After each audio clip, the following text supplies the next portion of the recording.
নমস্কাৰ চাবলৈ আৰম্ভ কৰিছে আছামিজ ট্ৰেণ্ডিং আজি 24 জুন আৰু আজি ৰাতিপুৱাৰ কেইবাটাও গুৰুত্বপূৰ্ণ খবৰ লৈ আহিছোঁ আৰু এনেধৰণৰ খবৰসমূহ নিতৌ চাবলৈ চেনেলটো ছাবস্ক্ৰাইব কৰি ভিডিঅ'টোত এটা লাইক কৰি দিব লৈছোঁ ৰাতিপুৱাৰ প্ৰথমটো ব্ৰেকিং নিউজ নীট কেলেংকাৰীৰ তদন্ত কৰিবলৈ যোৱা CBIৰ দলক আক্ৰমণ তদন্তকাৰী CBIৰ দলৰ বাহন ভাঙি ছিঙি চুৰমাৰ আৰক্ষীয়ে গ্ৰেপ্তাৰ কৰিছে 4জনকৈ আক্ৰমণকাৰীক CBIৰ দলক ভয়ংকৰ আক্ৰমণ বিহাৰৰ নৱাদা জিলাৰ ৰাজৌলিত আক্ৰমণ CBIৰ দলটোক প্ৰায় 200জনীয়া এটা দলে আক্ৰমণ কৰে CBIৰ এই দলটোক নীট কেলেংকাৰীৰ তদন্ত কৰিবলৈ যোৱা CBIৰ দলক এইবাৰ আক্ৰমণ কৰিছে একাংশই তদন্তকাৰী CBIৰ দলক এখন গাঁৱৰ ৰাইজে আক্ৰমণ কৰে 200জনীয়া আক্ৰমণকাৰীয়ে আক্ৰমণ কৰে CBIৰ দলক নীট পৰীক্ষাৰ কেলেংকাৰীৰ তদন্ত কৰিবলৈ যোৱা CBIৰ দলক এইবাৰ আক্ৰমণ দিবলৈছে আন এটা ব্ৰেকিং নিউজ বিজেপিত চলি থকা পুৰণি সংঘাতক লৈ এইবাৰ মুখ খুলিলে 24 বছৰে দলটোত সেৱা আগবঢ়োৱা মৰাণৰ বিধায়ক চক্ৰধৰ গগৈয়ে বিজেপিত এতিয়াও অব্যাহত আছে পুৰণি সংঘাত আৰু ভাৰতীয় জনতা পাৰ্টিত চলি থকা পুৰণি সংঘাতক লৈ এইবাৰ মুখ খুলিলে 24 বছৰে দলটোত সেৱা আগবঢ়োৱা মৰাণৰ বিধায়ক চক্ৰধৰ গগৈয়ে পুৰণি বিজেপি নেতাক পৰামৰ্শদাতাৰ ভূমিকা ল'বলৈ আহ্বান মৰাণৰ বিধায়কগৰাকীয়ে এবাৰ পুৰণি বিজেপিৰ মাজত চলি থকা সংঘাতক লৈ নিজৰ প্ৰতিক্ৰিয়া প্ৰকাশ কৰে কিয়নো প্ৰায়ে সময় এতিয়া দেখা পোৱা গৈছে ভাৰতীয় জনতা পাৰ্টিৰ ভিতৰচৰাত পুৰণি একাংশ নেতা কৰ্মীসকলৰ মাজত কাজিয়াৰ সূত্ৰপাত হয় সংবাদ মাধ্যমৰ আগত হেয়া প্ৰকাশ পায় আৰু বিজেপিত চলি থকা পুৰণি সংঘাতক লৈ এবাৰ মুখ খুলিলে 24 বছৰে দলটোত সেৱা আগবঢ়োৱা মৰাণৰ বিধায়ক চক্ৰধৰ গগৈয়ে পুৰণি বিজেপি নেতাক পৰামৰ্শদাতাৰ ভূমিকা ল'বলৈ আহ্বান মৰাণৰ বিধায়ক চক্ৰধৰ গগৈৰ দিবলৈছে আন এটা ব্ৰেকিং নিউজ প্ৰতিশ্ৰুতি পূৰণত ব্যৰ্থ হৈছে অসমৰ মুখ্যমন্ত্ৰী ডক্টৰ হিমন্ত বিশ্ব শৰ্মা নিজে প্ৰতিশ্ৰুতি দিয়েই প্ৰতিশ্ৰুতি এতিয়া ৰক্ষা কৰিব পৰা নাই ৰাজ্যৰ মুখ্যমন্ত্ৰী ডক্টৰ হিমন্ত বিশ্ব শৰ্মা প্ৰতিশ্ৰুতি দিয়ে এবাৰ ব্যৰ্থ মুখ্যমন্ত্ৰী প্ৰতিশ্ৰুতি পূৰণত ব্যৰ্থ অসমৰ মুখ্যমন্ত্ৰী ডক্টৰ হিমন্ত বিশ্ব শৰ্মা বিদ্যালয়ৰ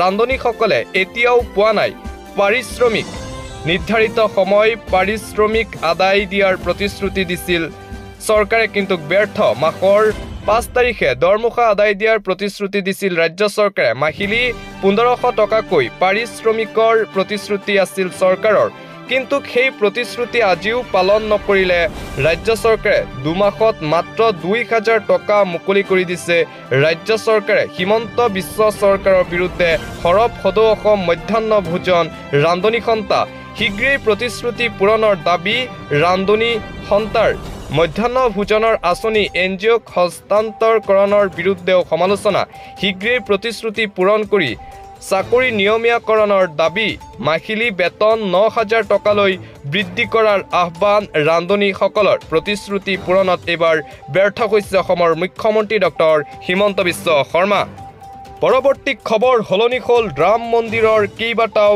নিয়ম ৰাম মন্দিৰত এইবাৰ কেইবাটাও নতুন নিয়ম জাৰি কৰা হৈছে ৰাম মন্দিৰত নাথাকিব এতিয়াৰে পৰা VIPৰ শাৰী ৰাম মন্দিৰত এতিয়াৰে পৰা নাথাকিব কোনো ধৰণৰ VIP শাৰী ৰাম মন্দিৰত হলনি হ'ল কেইবাটাও নিয়ম ৰাম মন্দিৰৰ চৌহদত এতিয়াৰে পৰা ব্যৱহাৰ নহ'ব চন্দনৰ তিলক কোনো ভক্তকে প্ৰদান কৰা নহ'ব চৰণামৃত পূজাৰীক ধন দিয়াৰ পৰিৱৰ্তে কেৱল দানহে দিব পাৰিব পূজাৰীসকলক মন্দিৰ কমিটিয়ে আগবঢ়োৱাব দৰমহা পূজাৰীৰ হাতত ধন দিয়াৰ প্ৰয়োজন নাই এতিয়াৰে পৰা ভক্তৰ দান পাত্ৰতহে আগবঢ়াব পাৰিব ধন বিলুপ্ত কৰা হ'ব VIPৰ শাৰী সকলো ভক্তই একেটা শাৰীৰে প্ৰৱেশ প্ৰস্থান কৰিব লাগিব মন্দিৰত ৰাম মন্দিৰত হলনি হ'ল কেইবাটাও নিয়ম আৰু কেইবাটাও নতুন নিয়ম অন্তৰ্ভুক্ত কৰা হৈছে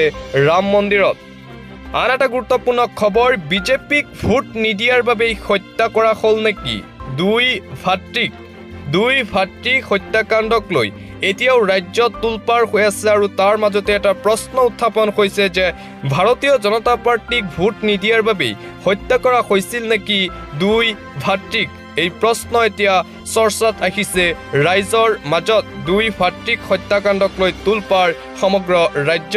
জুৰিয়াৰ এনকাউণ্টাৰৰ ঘটনাক লৈ ভয়ংকৰ অভিযোগ সংখ্যালঘু সংগঠনৰ। বিজেপিক ভোট নিদিয়াৰ বাবে সংখ্যালঘুক টাৰ্গেট কৰি লোৱা হৈছে বুলি অভিযোগ। শীতল মস্তিষ্কৰে গুলীয়াই হত্যা কৰা হৈছিল জলিল উদ্দিন আৰু সমীৰ উদ্দিনক। ইয়া এনকাউণ্টাৰ নহয়, ইয়া পৰিকল্পিতভাৱে হত্যাকাণ্ড। মুছলমান হোৱাৰ কাৰণেই এনকাউণ্টাৰ কৰিলে দুই ভাতৃক, গুৰুতৰ অভিযোগ। জুৰিয়া কাণ্ডৰ তদন্ত ৰাজহুৱা কৰাৰ আহ্বান সংখ্যালঘু সংগ্ৰাম পৰিষদৰ। নহ'লে বিজেপিক ভোট নিদিয়াৰ বাবেই হত্যা কৰা হ'ল বুলি ভাবিব মুছলমান সমাজে। এই অভিযোগ আনিলে সংখ্যালঘু পৰিষদৰ সংগঠনটোৱে। জুৰিয়াৰ এনকাউণ্টাৰৰ ঘটনাক লৈ ভয়ংকৰ অভিযোগ উত্থাপন কৰিছে সংখ্যালঘু সংগঠনে। বিজেপিক ভোট নিদিয়াৰ বাবে সংখ্যালঘুক টাৰ্গেট কৰি লৈছে ৰাজ্য চৰকাৰে, অভিযোগ উত্থাপন হৈছে। পৰৱৰ্তী খবৰ, খকুৱা পুলিচ, গৰু গাড়ীৰ পৰা টকা কালেকশ্যন পুলিচৰ। এই দৃশ্য ইতিমধ্যেই ভাইৰেল হৈ পৰিছে ছ'চিয়েল মিডিয়াত। মুখ্যমন্ত্ৰী ডিজেপিক নীতি শিক্ষাও কামত নাহিল একাংশ পুলিচৰ। গৰু কঢ়িওৱা বাহনৰ পৰাও টকা উঠাই অসম আৰক্ষীয়ে। পুনৰ অসম আৰক্ষীৰ খাকীত চেকা লগালে আৰক্ষী জোৱান চুকাফা চেতিয়াই। আৰক্ষীৰ পোছাকৰ পৰা নেম প্লেট আঁতৰাই টকা উঠাওঁতে আটক স্থানীয় লোকৰ।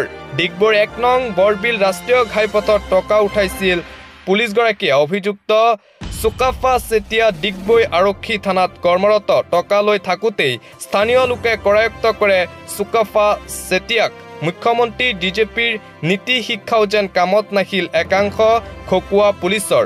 গৰু কঢ়িওৱা বাহনৰ পৰাও টকা উঠাই এতিয়া অসম আৰক্ষীৰ একাংশ আৰক্ষীয়ে।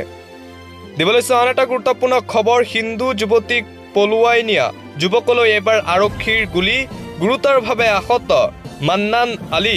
হিন্দু যুৱতীক পলুৱাই নিয়া যুৱকলৈ এবাৰ অসম আৰক্ষীৰ ফালৰ পৰা গুলী প্ৰদান কৰা হৈছে।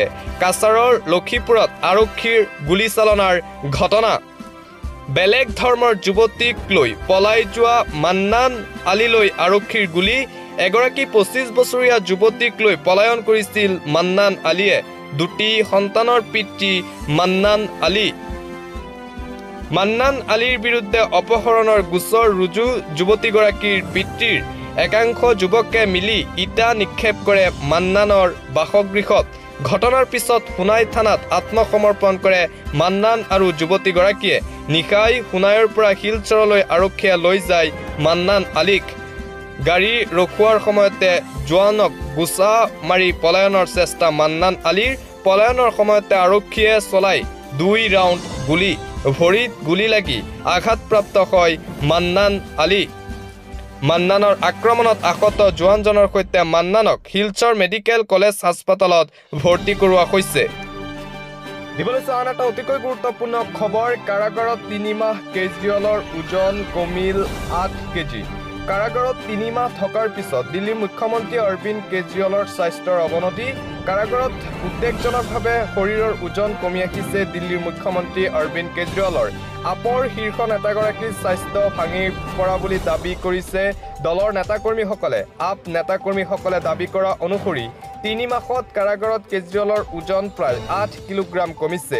আপে দাবী কৰা অনুসৰি দিল্লীৰ মুখ্যমন্ত্ৰীগৰাকীৰ এনেদৰে দ্ৰুতগতিত ওজন কমি যোৱা বিষয়টোক লৈ উদ্বেগ প্ৰকাশ কৰিছে বিশেষজ্ঞ চিকিৎসকসকলেও। যোৱা ২১ মাৰ্চত আবকাৰী দুৰ্নীতিৰ অভিযোগত কেজৰিৱালক নিজৰ জিম্মাত লৈছিল ইডিয়ে। দুসপ্তাহ পিছত দিল্লীৰ মুখ্যমন্ত্ৰীগৰাকীক তিহাৰ কাৰাগাৰলৈ প্ৰেৰণ কৰা হয়। আপৰ তৰফৰ পৰা সদৰি কৰা অনুসৰি গ্ৰেপ্তাৰৰ পূৰ্বে কেজৰিৱালৰ ওজন আছিল ৭০ কিলোগ্ৰাম। যোৱা ২২ জুনত কেজৰিৱালৰ ওজন ৬২ কিলোগ্ৰামলৈ হ্ৰাস পাইছে। দিবলৈ আন এটা ব্ৰেকিং নিউজ, সামাজিক মাধ্যমত বিশেষ ধৰ্মক লৈ কটু মন্তব্য। বগৰীবাৰীত তীব্ৰ উত্তেজনা। সামাজিক মাধ্যমত ইছলাম ধৰ্মক লৈ কটু মন্তব্য কৰাৰ পিছতেই উত্তেজনা। কোকৰাঝাৰ জিলাৰ বগৰীবাৰী থানাৰ অন্তৰ্গত আৰাইআনি গাঁৱৰ নিমন পাল নামৰ এজন যুৱকে সামাজিক মাধ্যম যোগে আজি এক বিশেষ ধৰ্মক উদ্দেশ্যে কৰি অশালীন কটু মন্তব্য পোষ্ট কৰে। পিছত এটা ধৰ্মক লৈ কৰা কটু মন্তব্যৰ বাবে অঞ্চলটোৰ ৰাইজৰ মাজত ক্ষোভৰ সৃষ্টি হয়। উত্তেজিত শ শ লোকে ওলাই আহি বগৰীবাৰী থানাৰ সন্মুখত থকা 17 নম্বৰ ৰাষ্ট্ৰীয় ঘাইপথ অৱৰোধ কৰি প্ৰতিবাদ সাব্যস্ত কৰে। ৰাইজৰ মাজত উত্তেজনা ইমানেই বৃদ্ধি পায় যে উত্তেজিত ৰাইজৰ সন্মুখতেই উক্ত যুৱকজনক গ্ৰেপ্তাৰ কৰিবলৈ বগৰীবাৰী আৰক্ষীক সময়সীমা বান্ধি দিয়ে। আনকি যুৱকজনক গ্ৰেপ্তাৰ নোহোৱালৈকে পথ অৱৰোধ কৰি প্ৰতিবাদ চলাই যোৱাৰ সিদ্ধান্ত অটল হৈ পৰে। প্ৰথমে বগৰীবাৰী আৰক্ষীয়ে আইনে আইনৰ মতে কাম কৰিব বুলি কৈ প্ৰতিবাদী ৰাইজক প্ৰতিবাদ উঠাই লোৱাৰ বাবে আহ্বান জনায়। কিন্তু ইয়াতো কোনো বিশেষ সঁহাৰি নোপোৱাত আৰক্ষীয়ে অৱশেষত বল প্ৰয়োগ কৰি প্ৰতিবাদী জনতাক প্ৰতিবাদস্থলীৰ পৰা আঁতৰাই পঠিয়াবলৈ সক্ষম হয়। লগতে বহু সময় ধৰি আবদ্ধ হৈ পৰা যান বাহনৰ চলাচল স্বাভাৱিক হৈ পৰে। এই ঘটনাক লৈ অঞ্চলটোৰ ৰাইজৰ মাজত এক উৎকণ্ঠা আৰু উত্তেজনাময় পৰিৱেশে বিৰাজ কৰে। আনহাতে উক্ত ঘটনাৰ লগত জড়িত নিমন পালৰ পিতৃ নাৰায়ণ পালে আজি উক্ত কাণ্ড সংঘটিত কৰি ভুল কৰাৰ বাবে ৰাইজৰ ওচৰত ক্ষমা বিচাৰে। আনকি তেওঁৰ ল'ৰাজন কিছুদিনৰ পৰা মানসিকভাৱে অসুস্থ হৈ আছে আৰু তেওঁৰ চিকিৎসা চলি থকা বুলি সামাজিক মাধ্যম যোগে উল্লেখ কৰে। লগতে সকলোৰে মাজত মিলাপ্ৰীতি আৰু ভাতৃত্ববোধ অক্ষুণ্ণ ৰাখিবলৈ অনুৰোধ জনায়। আনহাতে বগৰীবাৰী থানাৰ আৰক্ষীয়ে এই ঘটনা সন্দৰ্ভত তদন্ত অব্যাহত ৰাখিছে।